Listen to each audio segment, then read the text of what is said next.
Hello, hello, hello, listeners, and welcome back to another episode of the cultvaultpodcast. I'm your host, Casey, and I am so delighted to be joined by an expert in something a little bit different than what we usually talk about on the show.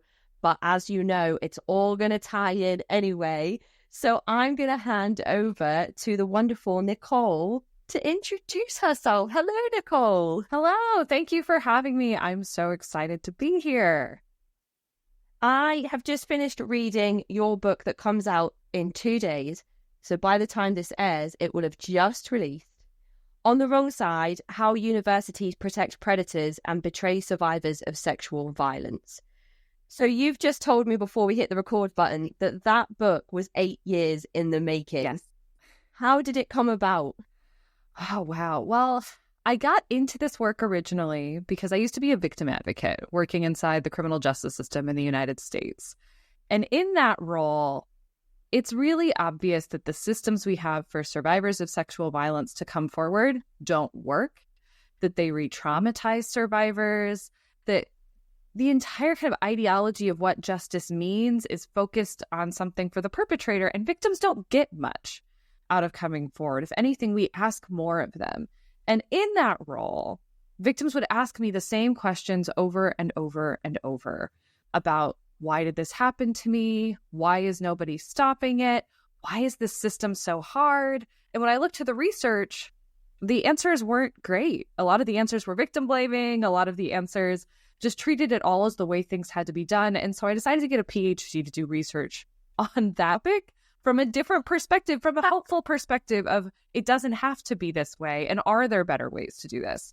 And then I landed on studying college campuses because in the United States, universities are one of the places where people who are going to grow up to be those powerful adults are congregated, and it's where they're learning to be adults for the first time. And so the lessons they learn on that campus, they take with them. And so if the lesson they learn is I can perpetrate sexual violence without detection and without consequence, that's something that they'll take with them. And, you know, we have it really well represented on our Supreme Court, for example. And if the lesson to survivors is what happened to you is unimportant, you shouldn't talk about it, you shouldn't seek help, you don't deserve help, that's a lesson that they'll take with them too. And so that's how I ended up doing this project. Is there's been all this discussion over what goes on inside of these processes, but as someone who had been on the inside in the criminal justice process already, I knew what people think it is. And when the people who are most impacted are the ones on our college campuses, young adults learning this stuff for the first time, there are huge ripple effects across the rest of society. So I think of coming to a college campus as kind of like coming to the beginning of the problem. There aren't very many places in our society that are full of almost exclusively young adults. College campuses are one of them, and that's why I started there. It's a really different type of research for me in the work that I've been doing, but it ties in so much with the coercive and controlling behavior aspects of my own education. And of course, when we talk about cults, and we talk about totalitarian control, and we talk about how an entire person's life exists in almost a silo, I can absolutely see many aspects of that coming through in what you've discussed in your book, which I really, really want to get into. But I suppose I should also ask you a little bit more about yourself other than this particular publication. You've mentioned your work before this research, and I've seen on your website that you've done research into sexual violence in the LGBT community as well. Yeah.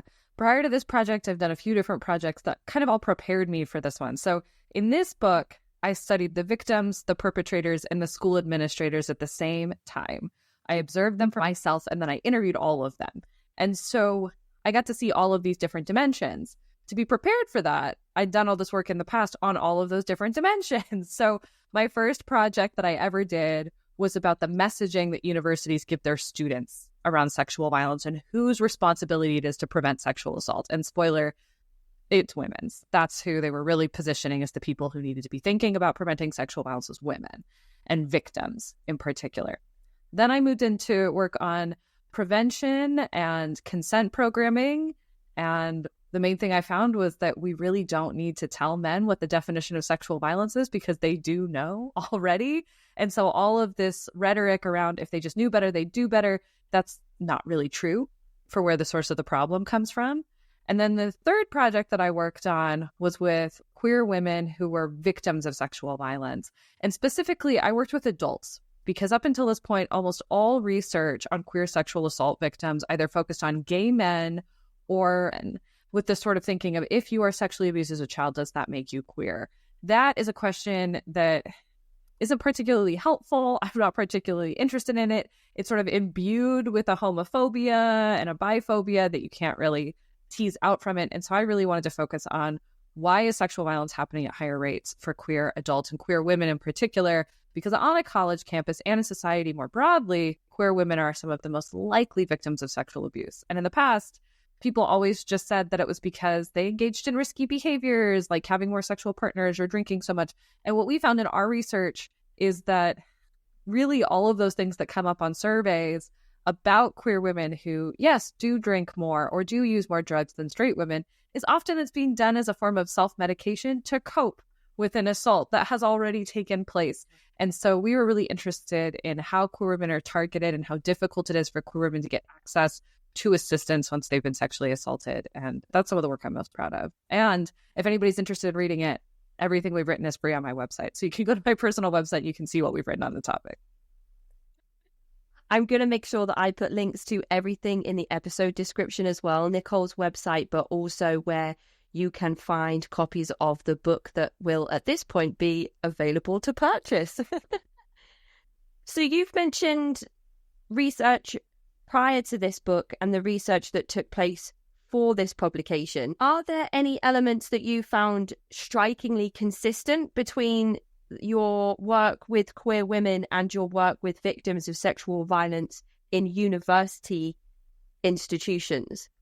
Yeah, and part of that's kind of obvious, which is that queer women make up a disproportionate amount of the sexual assault victims on a college campus. And so even though I did not specifically seek out doing research with queer women during this particular project, they made up about just under half of the sample, because that's just how much more dangerous our universities are for queer women. The same thing was true for women of color. Even though in the US, we have this long legacy of racial segregation in educational spaces. And so I was at what we call a predominantly white institution where most students are white. About 80% of the student body was white, but 45% of the participants in my study were women of color. So the multiply marginalized are the groups that are most affected by sexual violence, even though a lot of our media representations really focus on this perfect victim stereotype of a straight white woman who has all of the privileges in life, and this is the only bad thing that's ever happened to her. That's really not true. So there was a ton of crossover. And the other place where there's a ton of crossover is that when sexual violence takes place sort of in general, there's this tendency to blame the victim and to interrogate the victim's behavior on what they should have done differently. And this institutional distancing of saying this isn't an issue we need to worry about because if people just make better choices, this won't happen again. And that was true in the research on queer women, where there was a real sense of, we don't want queer women to be getting help. We want them to handle this quietly. We don't want to have to think about it as people who don't share these identities with them. It was the same thing that was true on college campuses for victims of many different ideologies and very, very many different identities. This sense of, well, can you just make this go away? It isn't convenient for us to think about it. This is a space that was really created only for straight white men, and they are still the people who are valued the most on a university campus, even when they're the perpetrators of sexual violence. I mean, I couldn't help but roll my eyes at so much of the stuff that was coming as so many of the reoccurring themes and issues that victims were running into throughout your entire book, because it seems so outdated and archaic that those are still the same hurdles that women are having to face when they are victims of sexual violence. And that isn't to say that, women are the only gender that can be victimized. But we know from research just in coercive control that, that type of abuse predominantly is a gendered crime with men perpetrating against women. Do you find yourself also getting extremely frustrated with the same things coming up for victims? And also, how do you feel as a woman in the world, knowing that these are still issues that you could come into contact with? and every other woman in your life could come into contact with. It's a scary thought. Yeah, it is a scary thought. And it's frustrating because as much as, we're having this public discourse that makes it sound like we're in this post-Me Too moment and that all of these issues are something of the past. And as a researcher, I was actually doing this research the year after Me Too went viral. So before the backlash really started, before the perpetrators started returning to the public eye. Mm-hmm. And so it felt like a moment that should have been hopeful. And there was this whole public discourse saying that we've solved this problem. If anything, it was starting to shift and people are starting to say it's gone too far. And I think that's the biggest red flag. Whenever anybody says the pendulum has swung too far, what they're implicitly saying is that we're addressing something that's been under-addressed and under-cared for in our society, and that it's time to stop. And it's a presumption that it'll go too far in the other direction and create a new problem. But that, I can't think of any case where that's really happened, especially around issues like gender inequality, women's safety. Never. Yeah. How can women get too safe? What is going to happen where we're too safe, right? But it's frustrating. One of the things that I've heard a lot from people who have been the early readers of the book is that it's enraging because the solutions are so obvious, because we know what's wrong. And we've been making the same arguments for generations about why sexual abuse is harmful, about why we need to remove perpetrators from positions of power, about why we need women to have more power in the first place, to be able to be the ones making those decisions instead of the ones making an appeal to people in power, men in power, to make better decisions. And so, yeah, it's frustrating and it is a little overwhelming to think about just how much violence is taking place and just how little solidarity there is with the victims. I think one of the things that makes me feel a little bit better, because I do think when we hear it is overwhelming and it's upsetting, and so we need like a little bit of hope to get through it, right? And one of the things that makes one of the things that makes me feel a little bit better is just how many people who have read the book and engaged with the materials, survivors in the study themselves sometimes, when they have been able to find somebody else who's had a similar experience, there is that feeling of despair of, wow, I'm not the only one. That is so hard. But also there is that sense of hope of there are so many of us. And if we, instead of being gaslit in our experiences and being told that we are the problem, everybody else is fine with this, you're the only one getting upset, if instead we talk about this as a problem and we come together to recognize that there's strength in numbers, there is a lot of power to change. And again, the solutions are pretty simple. The problem is that we keep not changing. And that, or I want to put it a little bit differently, because I think in some ways we get distracted by surface level changes. That's a big theme in the book, is that victims are still blamed, but the language has changed slightly, as if so much has changed. Can I give you an example of this? Because I just think this is really helpful. Absolutely. Please do. So there is this idea during the Me Too movement that we need to believe women. And I think that really has gotten into our social institutions, that you have to believe women when they come forward. And so one of the things that comes out in the book is not that the administrators who aren't doing anything. And that's really what the book finds, is that the schools are responding with inaction, which puts new burdens back on the victim's shoulders. It literally makes sexual assault more traumatic when victims don't get help in the aftermath. And so that's what the book is about.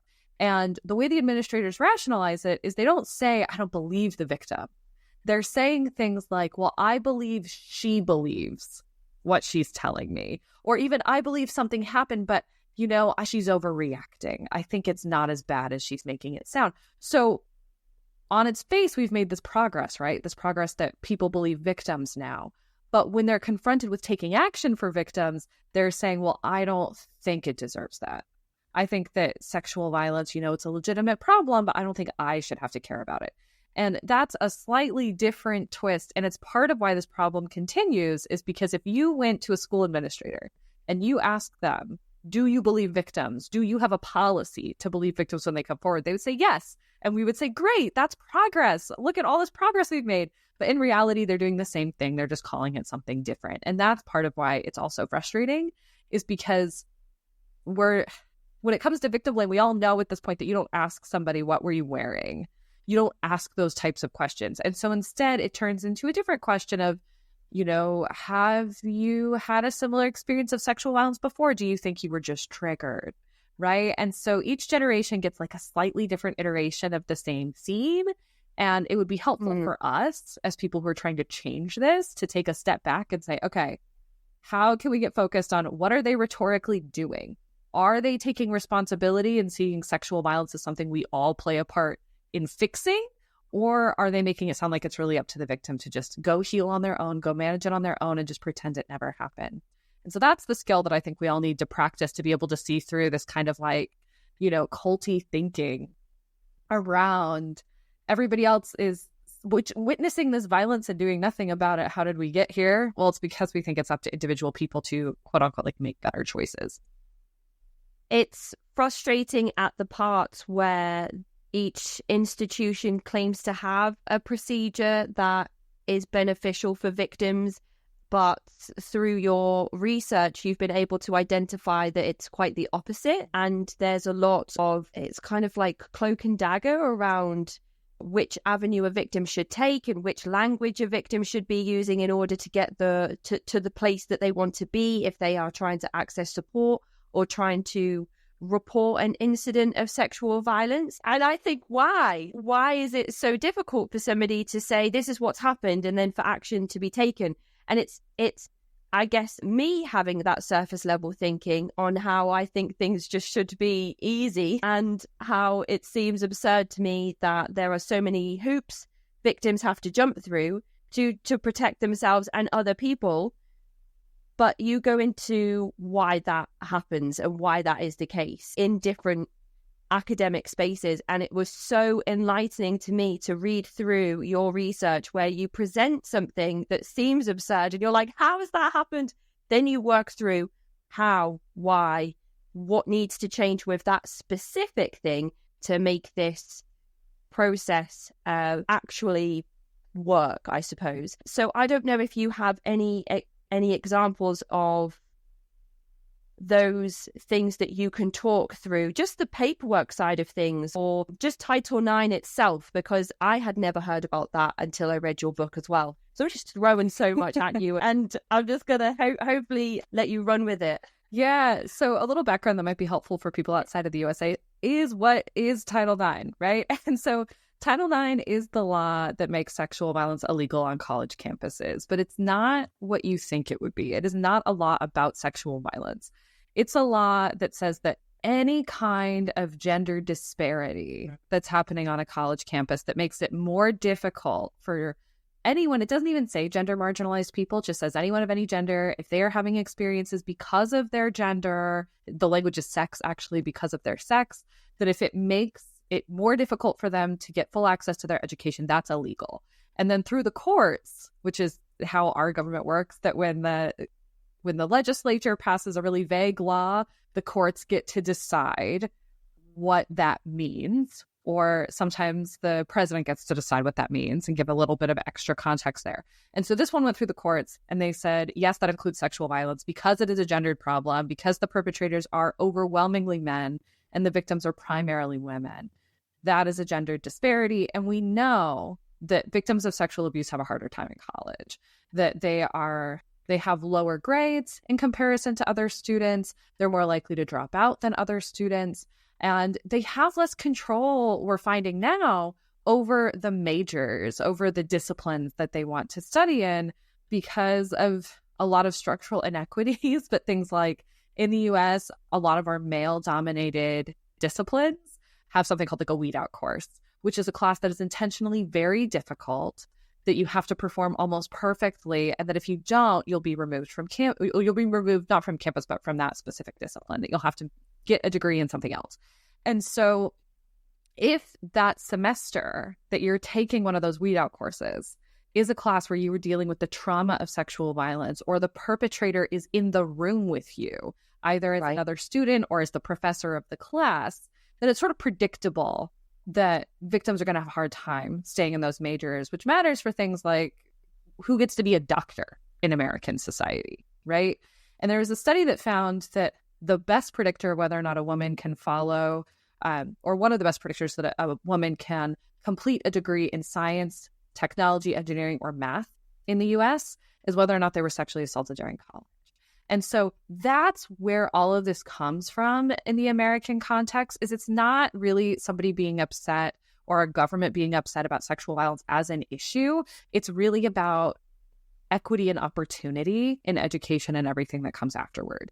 And so what these court cases required is that if some kind of sex discrimination, including sexual violence or sexual harassment, takes place, that schools have to give their students a way to redress those grievances. So they have to be able to report it, and the school's supposed to fix things. On paper, that's what they're supposed to do. The problem, though, is that schools just didn't do it. They just flat out did not do it. A lot of schools never built these grievance processes. They ignored these directives from the federal government altogether. And then because no one enforced it, that just became normalized on campus. And so the Obama administration was the first one to say, we're going to actually enforce this law, which led at the time, I don't even talk about it that way in the book, because there's the sort of American narrative that Obama came in and he was this activist president who tried to change this law from the president's office, which would be illegal. And that's not what happened at all. What happened, he just sent like a really routine memo out to schools saying, hey, like so many other presidents, I'm going to note that you haven't done this thing you're legally required to do. Can you do it? And then in part because he was the first Black president, it was perceived differently by universities and it was perceived differently by the press. But the problem had been there for a long time, and he didn't do anything differently than many other presidents who'd come before him. It was just the response was different. And so when the Trump administration entered in, this was some new law as opposed to like well-established legal rights that had just not been conferred. And then they turned back the clock. But even before the Trump administration came in and tried to really change what all of this means, schools were extremely resistant to actually give students their Title IX rights and to do anything about sexual violence. And so what they would do, there's this concept that is not mine. It came from a scholar named Lauren Edelman, idea of how schools respond to civil rights legislation that they don't want to enforce. Because remember, in the US, all of our schools were really integrated on sex and race against their will. I shouldn't say for a few that did it voluntarily, but that was not the norm. And so there had to be laws passed to allow women to be on campus, to allow people of color to be on campus. And so in this framework, Lauren Edelman came up with this concept of why, even though on paper we should have a lot of rights, in reality, discrimination is still taking place in schools. And so it's this idea of something called symbolic compliance. And that's when schools will put something on paper, something in place that looks really great, but doesn't actually do anything. And the epitome of what you were talking about from the book with these like bureaucratic processes that on paper, every city in the United States has a way for victims of sexual assault to report to their school with the specific goal of being able to improve their educational outcomes, to make sure that they can move across campus freely. They don't have to be hiding from a perpetrator, things like that. But in reality, they created these processes, and this is the part that is my contribution, that they created these processes that are so impossible to understand that other researchers have found that when they give just a description of these processes to college students, they don't understand what they're reading. These are the people who they're meant for, the people who have to be able to read them, and they can't answer the most basic questions about things like, where would you report a sexual assault? What would happen after you reported a sexual assault? How long would it take? People can't tell because these documents require, even a lot of law students, I was going to say they require like a law degree to be able to understand, but even a lot of law students say that these are some of the most difficult bureaucratic documents they've ever found. And so what it turns into is if you experience some kind of violence on a college campus, you should theoretically be able to get a lot of help, including things like removing your perpetrator from campus is something that should be on the table so that you can freely move across campus. But in reality, hardly anyone can perform all of these difficult steps correctly. And so what I found in my research is that just between the first step and the second step, so the first step is you have to file a report, and the second step is you have to file a complaint. A complaint and a report are the same paperwork. You just have to do it twice, which it is as silly as it sounds. Why would you have to do it twice? But you have to do it twice. And just between that step, 8 victims coming forward fell off because they didn't know that they had to file the paperwork twice. In the book, it's one of the first examples that I tell is of a survivor who experienced an attempted sexual assault. And this concern, and I just want to name this from the beginning, when victims come forward about sexual abuse, it is usually out of love. It is almost exclusively out of love. And so they're either doing it because they are still in danger and they need protection for themselves, because the trauma of what happened to them, especially on a college campus, where there are these educational outcomes, it's the trauma of what they experienced is making it hard for them to do well in school, so they need help. Or the other reason that motivates most, if not all people, they really can be in multiple buckets at once, is this concern for other potential victims. This happened to me, but I don't want it to happen to anybody else. And this particular victim, she was really worried that this would happen to somebody else. In the book, I call her Sabrina. And so Sabrina said, I am going to file this report. And so she did. And from her perspective, that was it. She never heard from her school again, which it's a really simple example of, from the perspective of the student, thinking the school didn't do anything. But the school, when I presented them with this case, said, well, she didn't do it right. She just filed a report. We responded correctly to a report. She needed to file this other piece of paperwork. And that was what I was hearing from a lot of Title IX administrators, even a lot of professors, when they saw early drafts of this book. This particular chapter has been published as an academic paper too. And so it's had a lot of professors' eyes on it. It's gone through peer review a few times. And the response was very commonly, well, you should be telling your reader that the victim got it wrong.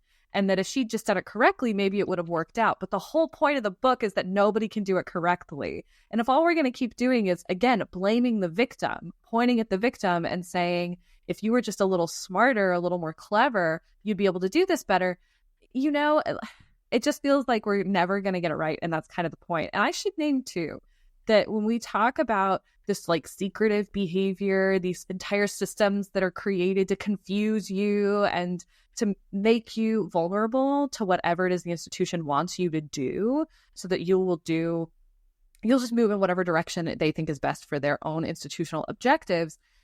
The paperwork to file a report at this school literally had a title on the top of it on the website that said file a complaint. And so there's this distinguishment that they're making between reports and complaints, like it's really meaningful, but even on their own documentation, they're using the two words interchangeably. So it's not something that when somebody's told, have you filed a complaint? They say, oh yeah, the top of the form said file a complaint. So yeah, I must have done it. And so, I don't know, there were so many victims I talked to that after they went through the process, they blamed themselves and they had all of this shame for not doing it correctly. They had this real belief that it must work for everybody but me. Reading the book, it's clear that's not true, because it's happening to everybody. But on top of that, this isn't even an issue of intelligence. This isn't an issue of can you make sense of it or not. It's an issue of this school controls their policies and procedures. Nobody else in the world understands their policies and procedures because they're allowed to have their school handle it a little differently from all the other schools. And so even people who are experts on these issues have a hard time understanding these things. For this particular distinction between reports and complaints, I am an expert on Title IX. I have written about Title IX in most major media publications in the United States. And it took me 6 months to figure out this distinction. It is a really hard thing to do because they just use a little bit different language than anybody else.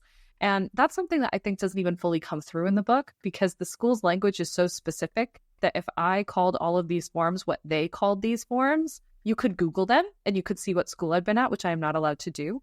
And so instead, I had to use this more universal language that they're not even using. And so it is re-challenging. You can imagine for a victim going through it thinking, well, maybe I'll Google it. Maybe I'll figure out, I'll try to get this outside perspective. I can't trust my school. Well, there is no outside perspective. It's just you in this institution, and they can change things as much as they want. And that's one example of many of how convoluted the process is for somebody to not even report what's happened, but access student support services to get some support with understanding what's happened and attempting some type of recovery from being a victim of sexual violence.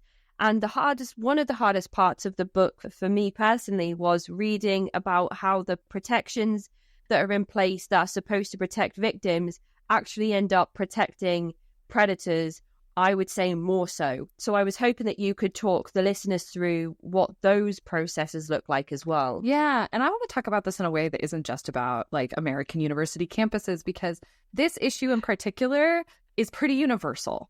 This is something that in the backlash to the Me Too movement, we've gotten really comfortable with the idea that we have to protect perpetrators from themselves and we have to shield them from the consequences of their own actions. And so the way a lot of our social institutions across the globe respond to these issues is they look at something that we could perceive to be hard for a perpetrator, and we could empathize with the perpetrator, and that then we give them all of these additional perks that actually makes being investigated for sexual violence a good thing for them. And, an example that, again, from the US, but that went global pretty recently is the Johnny Depp and Amber Heard case. That at the time, I remember a lot of people asking me that, and, maybe I should give a little context in case people weren't following it. It was unavoidable in the US. Here, everybody, if I opened YouTube, if I opened social media, it was the first thing, even for people who were trying to avoid it. It was everywhere here. But what happened was that Amber Heard wrote an op-ed in the Washington Post where she just identified as a survivor of domestic violence. She never named Johnny Depp. She never said who her perpetrator was. She never said what she experienced. She just said that she'd experienced abuse. And Johnny Depp sued her for defamation. An argument was that if your spouse, your ex-spouse, identifies as a victim, then people will know that you were the abuser. Through the courts, and the courts agreed with Johnny Depp. It was a really over-the-top case. It was televised, which is part of why it got to be so big. But one of the important components of this is Johnny Depp never denied abusing Amber Heard. He admitted in the courtroom that he had been physically violent with her. His argument was really just that she was a bad victim, that she was failing to meet the stereotype of a perfect victim, and so she deserved the violence that she experienced, which, to be clear, no one deserves violence. It seems obvious, but we have to state it. And also, there's no such thing as a perfect victim. The perfect victim requirement, I've written about this as well, is contradictory, which makes it impossible for anyone to be a perfect victim. So in this scenario, a lot of people were asking, why would Johnny Depp bring this case forward? It makes him look so bad. It makes him look terrible. This is going to end his career. And at the time, I remember telling people, I bet this is the launch of his comeback. I guarantee he'll be back. Come talk to me in 2 years and I'll guarantee he's winning awards and he's in new movies and this is going to be a good thing for him. And that's exactly what happened. And it's because of these same dynamics that I saw on a college campus in the US, which is that we all empathize with the perpetrator. We all assume that everybody's going to take the side of the victim. Something I heard over and over from school administrators was everybody's going to take the victim's side. The victim will obviously support. The perpetrator needs one person on their side, and I need to be that person. But here's the thing. Every single administrator I spoke to was saying that. And they were all putting their weight behind the perpetrator and empathizing with the perpetrator. And then the things that they were empathizing with that they assumed would be hard for perpetrators, they did that from the lens of a victim. So, for example, here's a really clear-cut example. There is an assumption that on a college campus, a perpetrator who's accused of sexual assault is stressed, and that the investigation process will make their grades lower, will make it harder to concentrate on their studies. And I think a lot of people just said, that makes sense to me. We never asked for empirical evidence. We never asked if it was true. My research is the empirical evidence. It is not true. Perpetrators, much like Johnny Depp, tend to enjoy these proceedings because they know and they're assured throughout the process that they will end in their favor. And that was true for perpetrators in the Title IX process. They were sort of assured from the moment they came in, we don't really believe you're a victim. We're going to support you. This is going to be a fair process. And so instead they could enjoy it. They could relax. They glee, frankly, and being put back into a proceeding that lasts for months or years with the victim who had otherwise escaped them. This is someone who they feel like had gotten power over them. And, it's a really twisted way of thinking with really what they're doing is getting power back over themselves, but they've escaped, they've gotten away, and the perpetrator wants their power back, and now they're stuck together. And so they enjoy it. They enjoy those face-to-face moments in a hearing where they get to cross-examine their victim, and they get to, one of the perpetrators in the book calls it, making her feel like an idiot, making her look stupid, and enjoying other people taking their side, because that is what tends to happen. people take the side of the perpetrator. And so what this has led to is the creation of this whole apparatus on college campuses. And you can probably see echoes of it in institutions you know well too, where when someone is accused of sexual violence, people are quick to constrain the victim and tell her, if you talk about this out loud, you're punishing him, you're hurting him. You really need to be quiet about this. You really shouldn't be talking about it. And then also to give little treats and little perks to the perpetrators. So on a college campus, some of the stuff that's been happening in the United States is perpetrators. There was a rule under the Trump administration that has since been rescinded, but schools haven't really changed what they're doing so far. And that rule said that victim and perpetrator need to be treated exactly the same on a college campus. So any resource that was made available to a victim had to be made available to a perpetrator is one way that was interpreted. I want to be clear, there were a lot of schools who didn't interpret it that way because that's not what was written. It was, again, one of those policy directives that's kind of vague and schools could choose what they wanted to do, but over half of schools chose to handle it this way.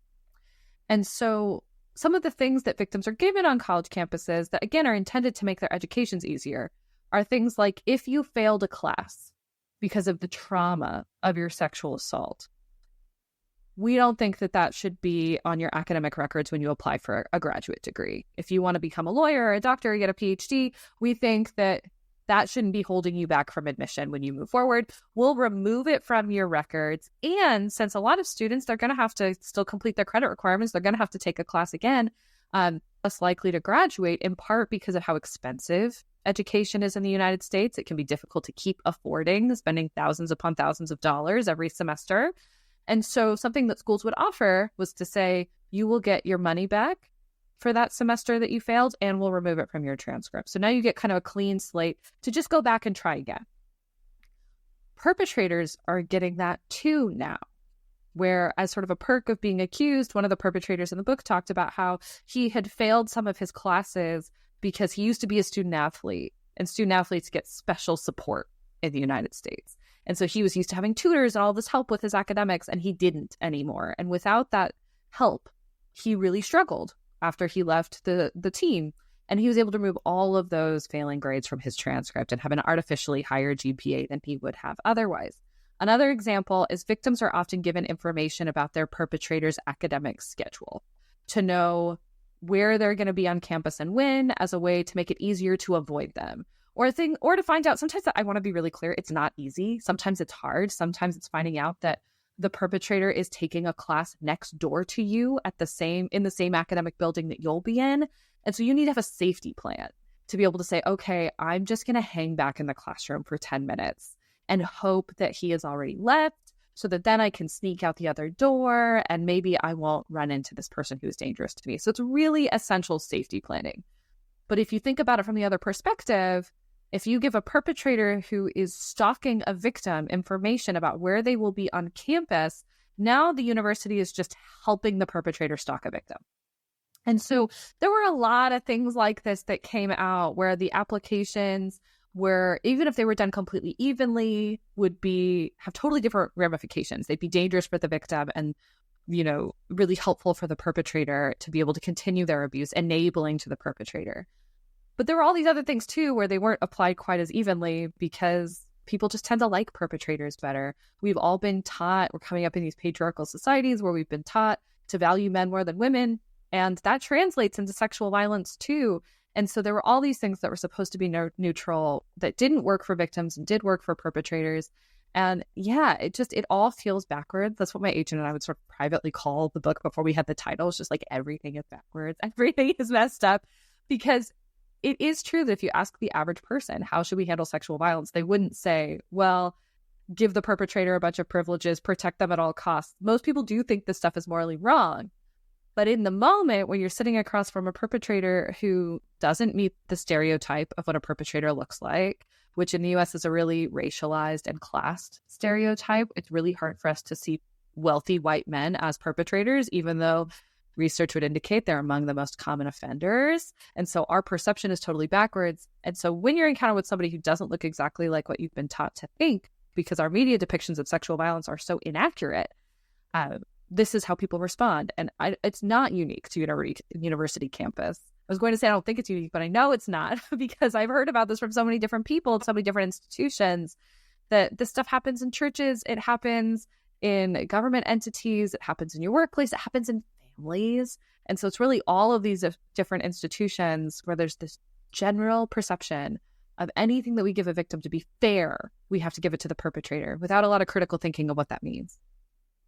There is a spectrum within your book of different case studies that you present, and by spectrum I mean there are cases where a person is stalked and there is the potential to be physically assaulted, and all the way through to cases where there is physical sexual violence. I think it's really important to highlight that just because a person isn't physically harmed doesn't mean that they're still not harmed by sexual violence. And it's really hard to make that distinction because I think we're also conditioned to not really recognize abuse unless it leaves physical marks on a person's body.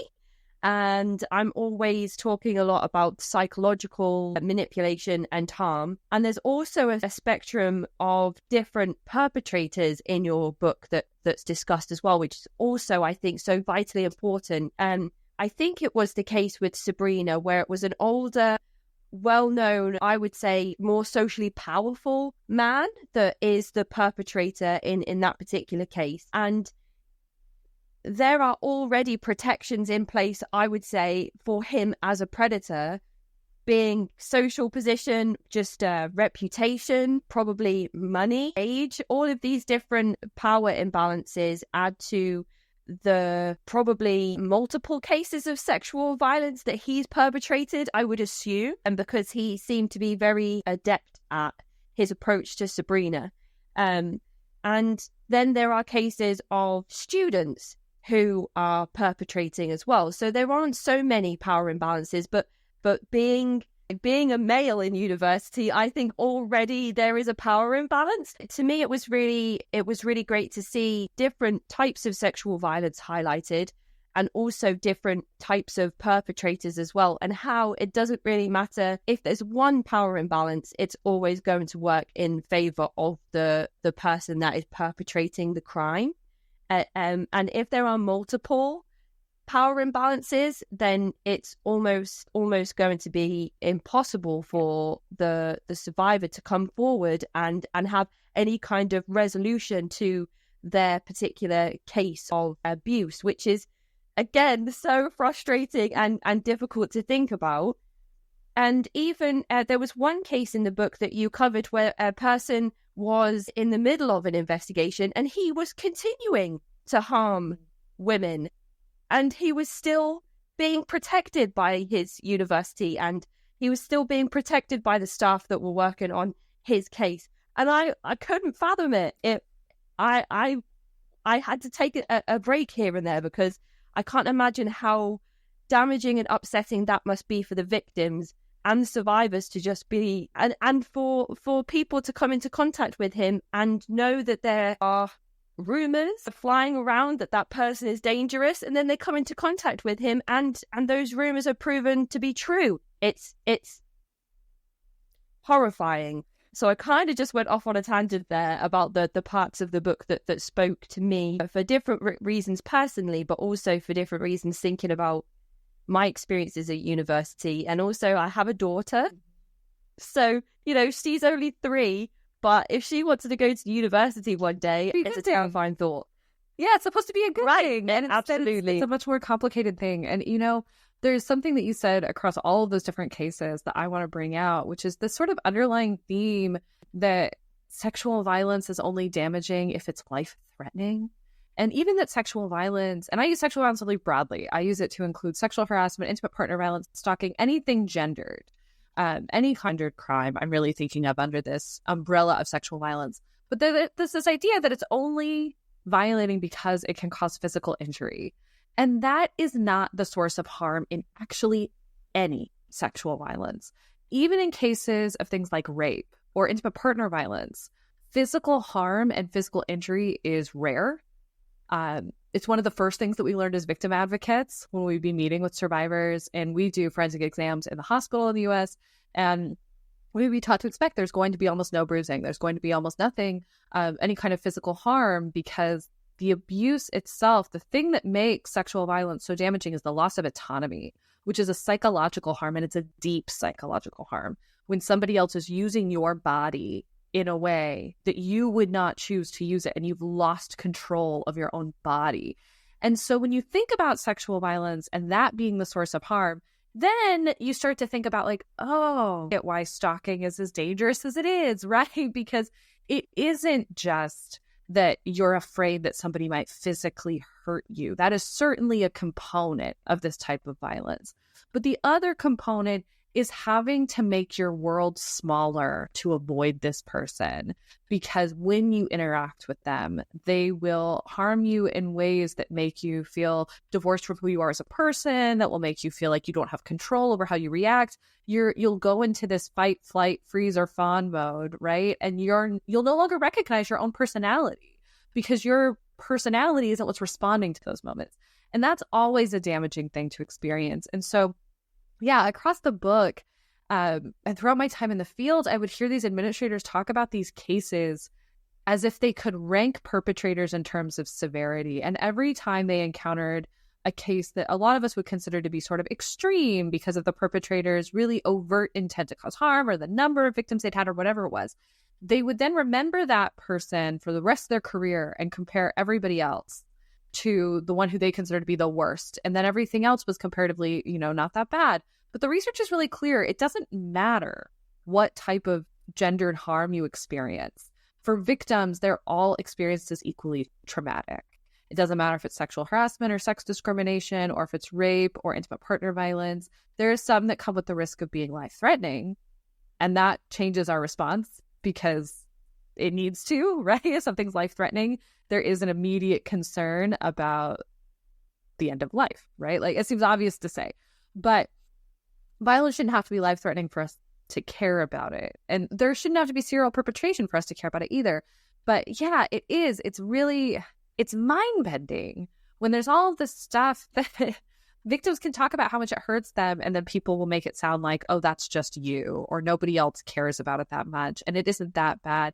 And that, for me, was always a sign that somebody was thinking about things from the mind of the perpetrator. And so there's this one example that comes to mind. The administrators, when they were trying to explain why they weren't doing anything in these cases, what they were saying over and over and over again was, well, we mentioned this before, this idea that she believed she was assaulted. She might have been traumatized by what happened, but he might not have meant to do harm. And so they really brought the definition of sexual violence and put it in the mind of the perpetrator. Did he mean to do it? Would he call it rape? And if he wouldn't call it rape, if he would call it something else, then we're not going to take it seriously. We're going to give him a second chance, which, by the way, is totally backwards. If perpetrators are going around not on accident, that is not a sign that they are someone who would be able to make a more responsible choice in the future. It's also a myth. They don't sexually assault on accident. One of the things I found in my research with young men about how they responded to consent trainings and whether or not they knew the definition of sexual assault was they were making these artificial distinctions between, a phrase that would come up over and over again was they would say, well, it wasn't rape, it was just non-consensual. And that's the kind of thinking that the school administrators were letting drive their decisions, was this idea of like, well, as long as they label it something else, then that's fine. And I want to be clear that there was no difference in the types of cases that they would justify to be this way. And this research dates back to the 80s, that there are researchers who they would interview incarcerated rapists who had done things like abduct women off the street and kidnap them and sexually assault them for days on end, that would say, oh, it wasn't rape, she made eye contact. It was just non-consensual. It was, she must have liked it, And so it's this kind of thinking that there's a version of sexual violence that's so severe that no one will ever diminish its impact. That's not even true. And we use it to diminish the impact of this other stuff. And so that is one of the things that I think is most upsetting about the book, is that there is such variety in all the different types of abuse, and that it doesn't matter what it is, the university's response is pretty much the same. And, this is a book in the United States. And so it's worth noting that this was even true in cases of threatened gun violence, that That's sort of a problem that's unique to our society, that so many people have guns. At this particular university, students could have guns in their dorm rooms. That was allowed. And the school is defending their right to have a gun in their dorm room. And so when you put it in that context, that there really is no type of violence, there were so many more mass shooting threats than I expected. Very narrowly took place on that campus. And it's really a testament to the reason that there's not more public violence on these universities, on their campuses, is not because they're doing a good job of stopping it, but it's just because victims are actually pretty good at resisting. People respond in the moment until they get trapped. There is a point where you lose the power and control to be able to respond, exactly what you were talking about before. But up until the moment that they get completely trapped, victims are actually pretty good. Potential victims are good at recognizing that they're in a situation that's unsafe. And if there is a way out, they will take that way out. And that was the case with the gun violence on campus as well. People reporting things that they saw, people quietly evacuating buildings, things like that. But that's not really the campus. That's not the society we want to live in, right? Where we're all walking away. We're looking around all the time for any sign that there could be a life-ending act of violence or just a traumatizing act of violence around any corner. And we have to fend ourselves off all the time. That's exhausting. And it makes it difficult to freely walk through the space. And so that leads you to, exactly where your mind went, which I think so many parents feel that way of, wow, like I have a daughter and she might want to go to school. And that's supposed to be a good thing. That's supposed to be expanding opportunities. And she's supposed to be getting this great education and meeting all these new people. And isn't that going to be wonderful? And instead, we're thinking about how it could be really traumatic and unwind her life. And I do think that that's one of the main things that this book does that other books haven't, which is I really focus on what happens after sexual violence is over. And researchers are realizing that everything that happens after it's over is just as important for determining how traumatic a sexual assault will be as the violence itself. And coming at it from a sociological perspective, I'm not just interested in how traumatic is it, are people experiencing psychological distress? I'm interested, like I said from the beginning, about how these acts of violence unravel a life and about how they change what you're going to get your degree in and what job you might have and whether or not you enter a long-term relationship. Do you decide to have children? How do you parent those children? Which spaces in society will you go to and which will you avoid? Those types of things are also determined by sexual violence. And it's a really big deal that when our young adults are experiencing that for the first time, many students already have experienced sexual abuse before getting to campus, but the idea that you're now old enough to do things about it on your own terms, that they're experiencing for the first time, it's alarming that that's happening on a college campus, including these are places that claim to be more progressive, that claim to be leading the way, that claim to be better and safer, and it's not true. But also, you can tell me if this is similar in other, but in the U.S., our colleges are mini communities. Students live on campus. They have a meal plan, and that's where they get their food.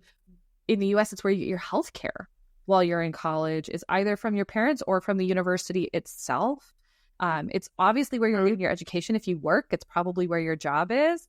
Even after you leave campus, universities host a lot of athletic events, a lot of concerts, and, they have gyms and coffee shops. And so it is like a little insular community.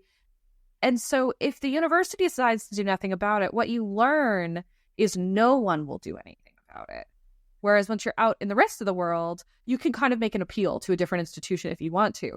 And so part of why we don't see that kind of hope and desire to go outside of where the violence is happening and to go somewhere else is because for so many people, their first experience with violence was in a place where, well, in the US, a lot of police departments are specific to the university. So can you go off campus and call the police is something that's really dominated our discourse around whether or not schools should do anything about sexual violence.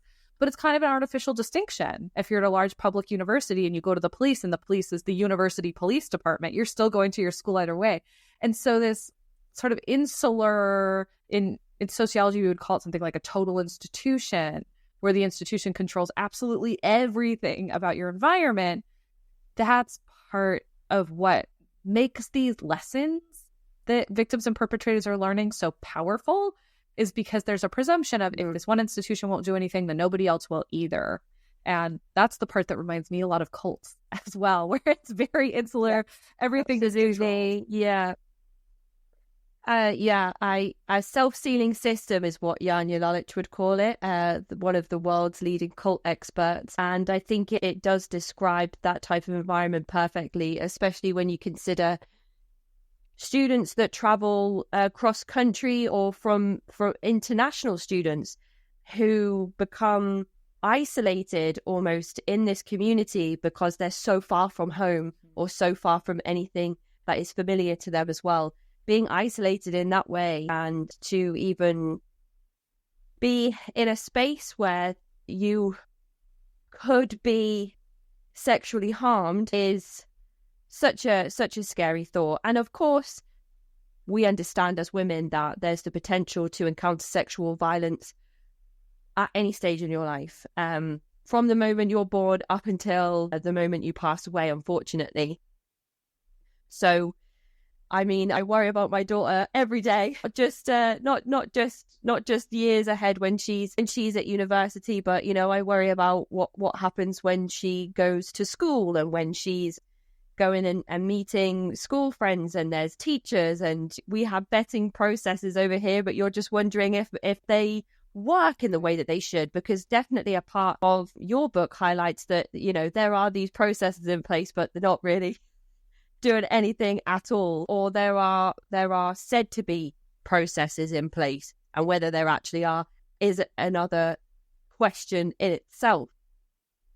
The thing that I was hoping to end on, because you've done an excellent job of weaving through all of my questions without me having to do any prompting, which is amazing, is to ask you what are the answers to these problems? Are there quick fixes, or does it have to be a total upheaval of institution standards, reworking all of the existing frameworks? I know you cover some of this in your book, but when it comes to calls to action, what are some things that you're hoping will change from the back of your research? There are really two things that I want to talk about the most here. And one is, yes, we do need that social upheaval, that just sort of the core ideology of how we handle sexual violence, not just in the US, but across really all patriarchal societies, is to treat victims' bodies and experiences as evidence, to not treat them as people, to treat the perpetrator as the one who has the most at stake in the proceedings, especially in carceral systems. That seems to be the only thing we think about, is what happens to the perpetrator. And we in general are not thinking at all about what happens to the victim. And there is something completely backwards about taking someone who's experienced emotional and sometimes physical injury, instead of saying, can we get you help? Can we help you heal? How do we make sure this does not completely upend your life? We say, can you do this really dehumanizing, re-traumatizing thing of letting us objectify you as evidence so that we can decide for the rest of society what to do with this perpetrator and make the story all about your perpetrator? That entire framework of how to think about victims of crime, it doesn't make any sense when you are focused on what's best for and victim. Also to then say, do you really want to go down that route because he's got such a promising, he's got such a promising career ahead of him. Right. Yeah. Even, oh gosh. Right. In sexual violence, it's even worse. We make victims feel guilty for participating in that process. And there's something that's really strange when you're experiencing something that's hurting you, and you also have to defend that system because they're threatening to take even that away from you, right? Like, that feels just crazy making. And so we do need a revolution. I think one of the revolutions that we need, especially for places like college campuses and workplaces, which in a lot of countries, if not all countries, we really do allow them to self-regulate.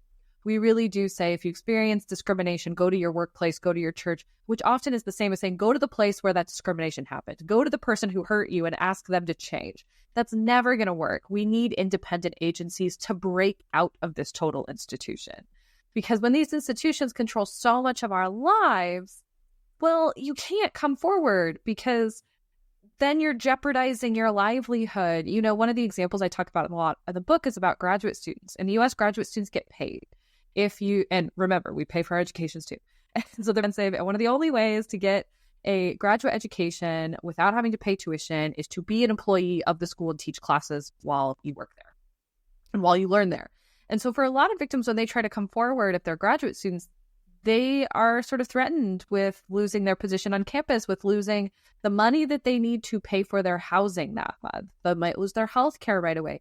And so, and a punishment for things that they say in these proceedings that are supposed to be private, that are supposed to be confidential, and instead it's unraveling their whole lives. And so having an independent agency would go a really long way in away some of the power to protect perpetrators, because there wouldn't be those conflicting institutional incentives of saying, oh, but this professor brings in a lot of grant money, or, oh, they're really famous and don't they make us look good and prestigious? That's not something that should be factoring into a decision about whether or not someone is a safety threat on campus. So that's one of the big takeaways. And we do have a little bit of a model of how this has worked in the state of California. They've tried out something similar with victim advocacy programs, which is a small piece of the Title IX process. Australia just created their first independent ombudsman, is what we would call in the U.S., but sort of like a person you can go to violence on college campuses because they recognize the conflict of interest far too deep. And so this is not unheard of. I think we're moving, and my work strongly recommends we move in that direction. So that's the sort of the big structural change. The other thing we have to think about is how to resist with the power that we do have within institutions. That you read these books on institutions, they can make you feel very small and incapable. And I feel the opposite of that. That throughout this book, there were so many moments when an individual person held power over the institution, and they could have changed things with the power that they held. And so that's something we all need to be thinking about. And one of the groups I talk about most in a college setting is professors. There are almost no policies or procedures around how professors can or can't help their students. There are a few. They can run into some roadblocks. But for the most part, in the US, we really treat teaching as sort of a matter of free speech. That professors are allowed to do whatever they want in their classroom, including sexually harassing and abusing their students, which is the problem with that approach. But the helpful part about that approach, the promising part of that approach, is the individual professors can offer students a lot of flexibility to make things better. And this is really where the book ends, as I talk about why it was so hard for victims to keep pushing, because their legal rights were violated. They would have legal claims to make. They could file lawsuits and probably get some money. They could potentially change the system. They could certainly go to the press and get attention about how horrible this is. There's a reason people are reading this book. There's a reason people are excited about this book, is because so many people are kind of like the Me Too moment, screaming, me too, this happened to me too. And there is an audience that's sympathetic to this, even if it's not on campus. But the reason they don't is because the Title IX process is so exhausting, it's so difficult, and it's so disruptive that survivors were having a really hard time in their schoolwork. And they would all have a moment of, yes, this is an injustice. And yes, I could keep pushing. But if I do that, well, I have to sacrifice my degree and then my future. And that isn't worth it. And that's something that individual professors could actually alleviate a lot of that burden. If instead, so one of the things that happens a lot in the book is Title IX investigators will ask students who are going through these processes, do you have any conflicts? Are there any times you absolutely cannot come? And the students will say things like, I don't want to have to miss class to participate in a Title IX investigation. And they'd say, well, that's not what we mean. Like, do you have a wedding? Other than that, we want to pick whenever we want. And the school administrators, when they were choosing when to have the hearing, which is the part in a Title IX investigation where victim and perpetrator have to come face to face, it is the most stressful part for victims, would schedule that during final exams at the end of the semester. Oh. So you talk about the worst possible time to do this. And part of why it's horrible is because the students have expectations in their classes. And so where do we have power in the institution? Professors could say, I am going to be lenient. I'm going to make this easier on you. Whether that's things like, I am a big proponent of, obviously people think of extensions and saying you get another week, but after the trauma of something like this, that's probably not enough. That's just extending the pain of how long the survivor will feel like they can't academically perform. And so I'm a big proponent of things like modifying assignments. Saying, for example, let's say this is a class where you've been working on your final project all semester, looking to the survivor as the professor and say, how much do you already have done? I'm going to grade that. Because anything that's happening after this hearing will never be your best work. It's not fair to grade you off of that. So I'm going to grade you off of what you've already finished. Or even, I've seen your work for a whole semester. I really have a sense of who you are as a student and what you're capable of as a student, I need a final project from you, which a lot of those final exams and things like that, they don't make up a huge percentage of the grade. It's enough to be significant. But when you think about all of the other coursework you've seen, you really don't need that. As somebody who's graded a lot of final exams, I'm not usually surprised by how my students do on a final. Usually they're performing pretty on par with how they have the rest of the semester. And so these types of things, changing the format of an assignment and saying, okay, it's supposed to be a written exam. There's no way you're going to be able to do that. Can you come into my office hours? And can we just have a conversation about this for a half an hour? Let's do it after your exam is over. But I'm going to save you, instead of spending 12 hours on this project, let's get it down to 30 minutes. And I'll still get an insight into the way you think about the course material. These types of things that professors can do because they have power over their own class could really alleviate the suffering of victims. And for victims who did get that kind of support, which happened a lot during the pandemic, when a lot of classes went online, when a lot of classes went to a no grading model or a low, it was less of a participation-based model, recognizing people can't always show up and participate, but instead giving students a lot of flexibility to show up however they could.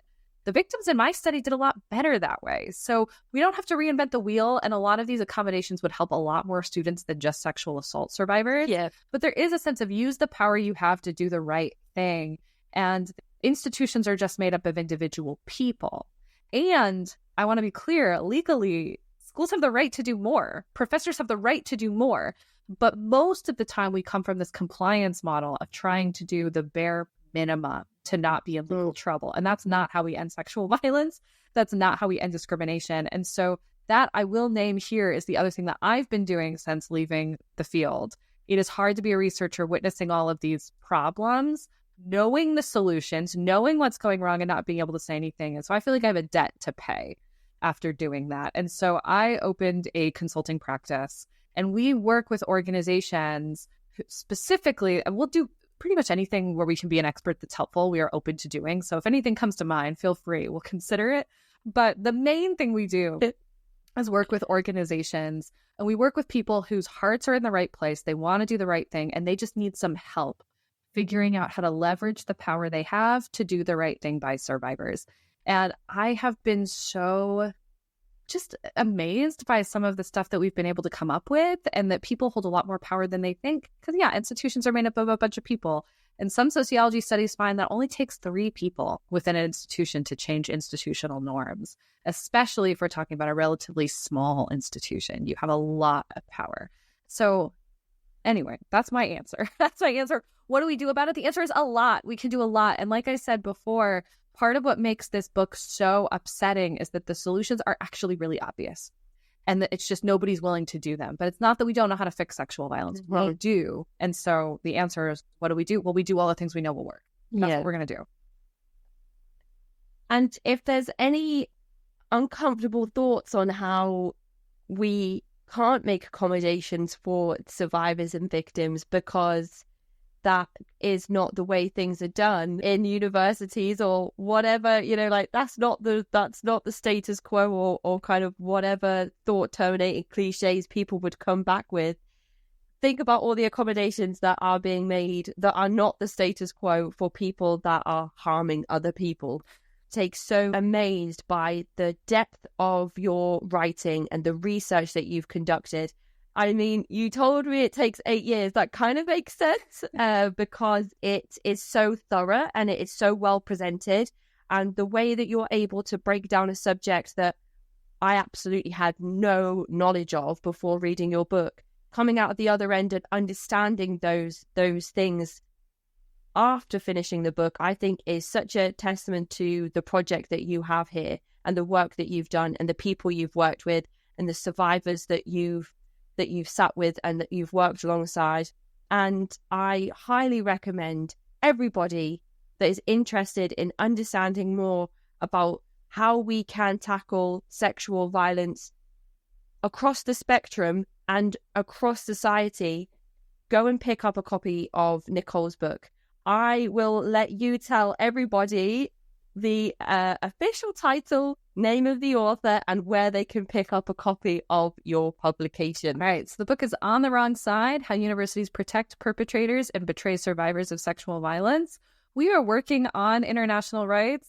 And so hopefully it'll be more widely available soon. But what I would say now is any of the big major retailers that you know of that have a big spot in the US, places like an Amazon or a Barnes & Noble, or the Publishers Press, University of California Press, will ship to a lot of other countries. And so that's where you can get it. And I do want to say just one more thing about the book. If you're listening to this and you think, wow, this is really important, but it sounds really hard to read, I'm kind of stressed, I just want to note that it is a book that's written from a trauma-informed way. And there are a lot of things that I did that, yes, the book is going to make you angry. I'm not going to shy away from that. Anybody who has any sense of morality is going to be angry about what's in this book.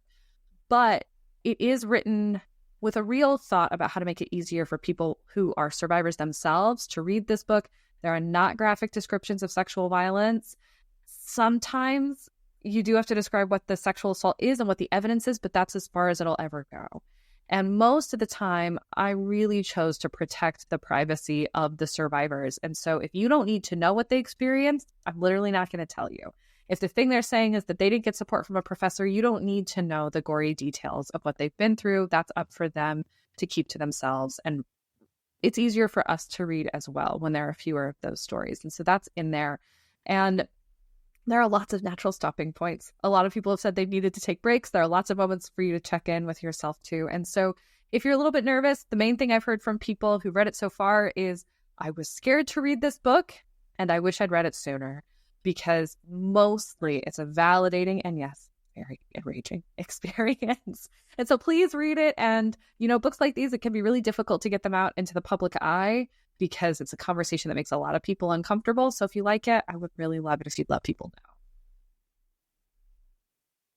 know. I'm going to be letting people know. I'm going to be plastering it all over my social media as soon as there are links to take people to places where they can get a copy. And I'm going to hopefully have a few conversations with listeners about their thoughts on the book after they've finished reading it, because I always enjoy hearing other people's takes on the same things that we've read. So thank you so much for coming here and chatting with me today, and just for everything that you've been doing to dedicate yourself to such a difficult subject matter. And to, I imagine, if it's anything like how I feel sometimes with the work that happens here, it's like trying to roll a big old boulder up a hill, and it's like you just feel like you get it up the hill and then it rolls back down again, and you get it a little bit up the hill and it rolls. So it can feel quite defeating sometimes, I think, to work in a space where you feel like your work is a drop in the ocean. But I feel like something very promising is going to come from this particular research. I don't know if it's just because this is my first time kind of really diving into this research or this area of research, or if it's just like me always hoping that the best is going to happen. Either way, I feel honored that you're here and that you've talked with us today. I don't know if you have plans for the future, but if you do, I imagine they're pretty big. They are. And thank you. Yes, I do have plans for the future. One of the things we want to do is, like I said before, bring this organizational approach. Part of what makes this book feel a little different from the others and why it feels more hopeful is because we're not just looking at sexual violence as a problem and saying this is serious. And there's a solution here that's more than raising awareness and trying to get people to care more. The solution here is, here are these specific things that all of the institutions are doing. And if we don't let them do this anymore, things will get better.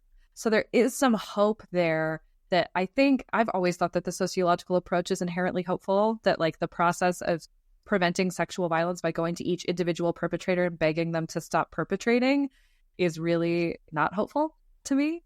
And that this approach of taking away everything they need to perpetrate, because they do need help. People cannot perpetrate sexual violence without help.